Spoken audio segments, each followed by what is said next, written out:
Hi friends, welcome to Annam's Recipes. இன்னைக்கு இந்த வீடியோல கொத்தவரங்காயில பச்சடி எப்படி செய்யலாம்னு பாப்போம். நான் ஏற்கனவே கொத்தவரங்காய் வச்சு உசிலி, கொத்தவரங்காய் வத்தல் எல்லாமே போட்டுருக்கேன். அதெல்லாம் போய் செக் பண்ணி பாருங்க. இப்போ கொத்தவரங்காய் பச்சடி எப்படி செய்யலாம்னு பாப்போம். நீங்களும் சுவையாக சமைக்கணுமா எங்கள் மசாலா பொடிகளை யூஸ் பண்ணி பாருங்கள். அதெல்லாம் வாங்கணுன்னா ஸ்க்ரீனில் வர்ற வெப்சைட்டுக்கும் வாட்ஸ்அப் நம்பருக்கும் போய் ஆர்டர் பண்ணிங்கன்னா நீங்கள் வேணுங்கிறத வாங்கிக்கலாம். இப்போ கொத்தவரங்காய் பச்சடிக்கு தேவையான பொருள் பார்த்துக்கலாம். கொத்தவரங்காய் ஒரு 100 கிராம் அளவுக்கு எடுத்து அந்த மேல் தலைப்பகுதியும் வால் பகுதியும் வெட்டிட்டு இந்த மாதிரி பொடி பொடியாக நறுக்கிக்கணும். அப்புறம் சின்ன வெங்காயம் ஒரு 10 இது தோல் உரிச்சிட்டு 2 நறுக்கிக்கணும். அப்புறம் தக்காளி கொஞ்சம், கருவேப்பிலை கொஞ்சம், அப்புறம் புளி கொஞ்சம் ஊற வச்சுருக்கேன். அப்புறம் குக்கரில் பருப்பு வேக வச்சுருக்கேன். இப்போ எப்படி செய்யலான்னு பார்ப்போம். துவரம் பருப்பு ஒரு சின்ன கப்பில் 1 கப்பு மஞ்சள் பொடி போட்டு வேக வச்சுருக்கேன். 2 ஸ்பூன் அளவுக்கு எண்ணெய் ஊற்றிக்கலாம். இப்போ இதில் கடுகு கொஞ்சம், உளுத்தம்பருப்பு கொஞ்சம், பெருங்காயம் கொஞ்சம்.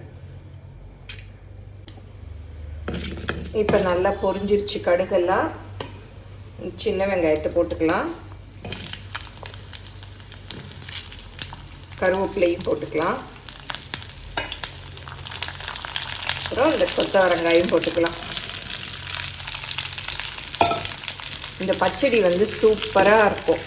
சாதத்தில் நெய் ஊற்றி இதை போட்டு பிசைஞ்சு சாப்பிட்டோம்னா நல்லாயிருக்கும். அதுவும் பிஞ்சு கொத்தவரங்காயாக இருந்தால் ரொம்பவே நல்லாயிருக்கும். இப்போ தக்காளியும் போட்டுக்கலாம்.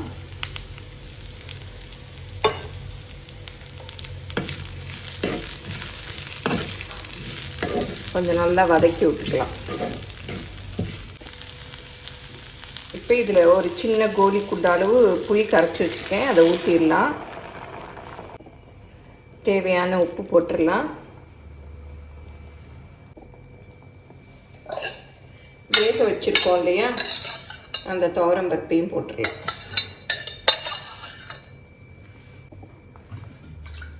இப்போ கொஞ்சமாக தண்ணி ஊற்றிக்கலாம். நீங்கள் குக்கரில் இதை ஊற்றி வேக வைக்கிறதுனாலும் வேக வைக்கலாம், இல்லை இப்படியே வேக வைக்கிறதுனாலும் வைக்கலாம்.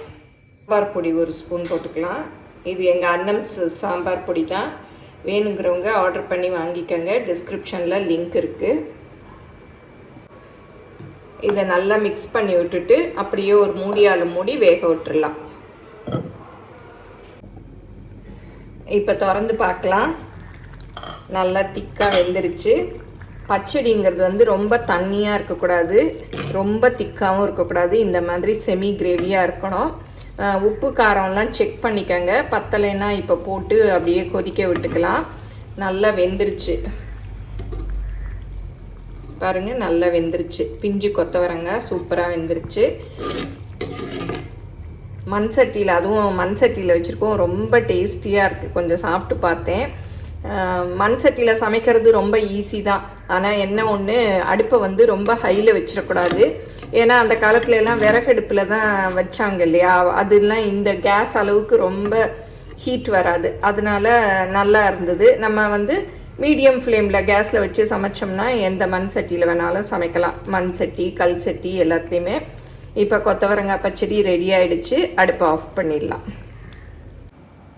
நீங்களும் சுவையாக சமைக்கணுமா எங்கள் மசாலா பொடிகளை யூஸ் பண்ணி பாருங்கள். அதெல்லாம் வாங்கணுன்னா ஸ்க்ரீனில் வர்ற வெப்சைட்டுக்கும் வாட்ஸ்அப் நம்பருக்கும் போய் ஆர்டர் பண்ணிங்கன்னா நீங்கள் வேணுங்கிறத வாங்கிக்கலாம். கொத்தவரங்காய் பச்சடி சூப்பராக ரெடி ஆயிடுச்சு. இதை வந்து தயிர் சாதத்துக்கு தொட்டு சாப்பிட்லாம். சூப்பராக இருக்கும். சாதத்தில் நெய் ஊற்றி இதை போட்டு பிசைஞ்சு சாப்பிட்டோம்னா வேறு எந்த தொட்டுக்கிறதும் வேணாம். ஒரு அப்பளம் மாத்திரம் பொரிச்சிக்கிட்டாலே போதும். அவ்வளோ டேஸ்டியாக இருக்கும். இதை எல்லோரும் செஞ்சு பாருங்கள். எப்படி வந்ததுன்னு உங்கள் கமெண்ட்ஸை சொல்லுங்கள். பிடிச்சிருந்தா லைக் பண்ணுங்கள். எங்கள் சேனலை மறக்காமல் சப்ஸ்கிரைப் பண்ணுங்கள். ஃபேஸ்புக், இன்ஸ்டாகிராமில் அன்னம்ஸ் ரெசிபீஸை ஃபாலோ பண்ணுங்கள். தேங்க்யூ.